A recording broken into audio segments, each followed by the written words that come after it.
The invoice factoring specialists at PRN Funding oftentimes get asked a couple of questions routinely by business owners and factoring brokers alike in regards to the factoring process. And one of those frequently asked questions has to do with the notification process and the verification process. Mainly, what is the notification process and what is the verification process? What all does that entail?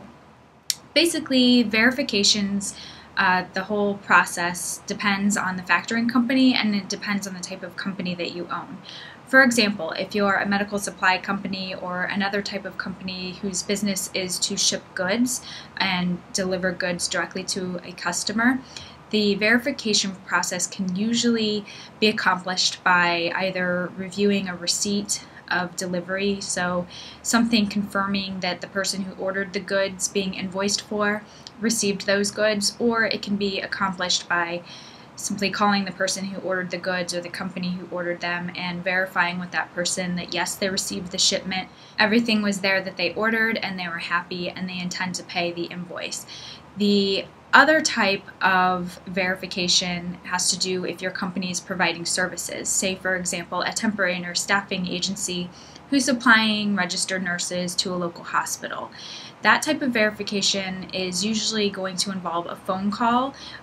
Most likely when you're talking with temporary nurse staffing agencies, you're going to want to speak to the DON or the Director of Nursing, just verifying that the shifts were actually worked for the invoices that the factoring company is going to purchase.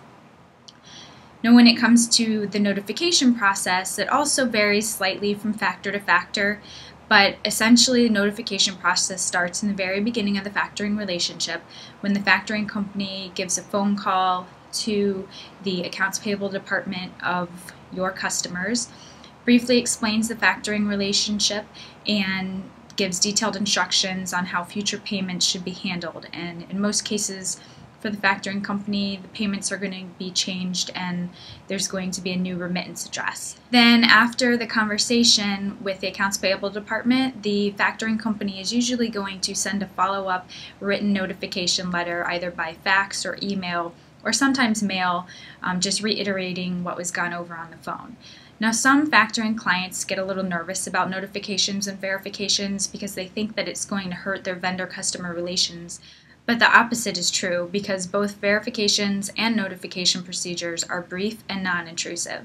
If you have more factoring questions, please feel free to contact PRN Funding at 1-866-776-5407, or you can email those questions to me, Nikki Flores, at nflores@prnfunding.com.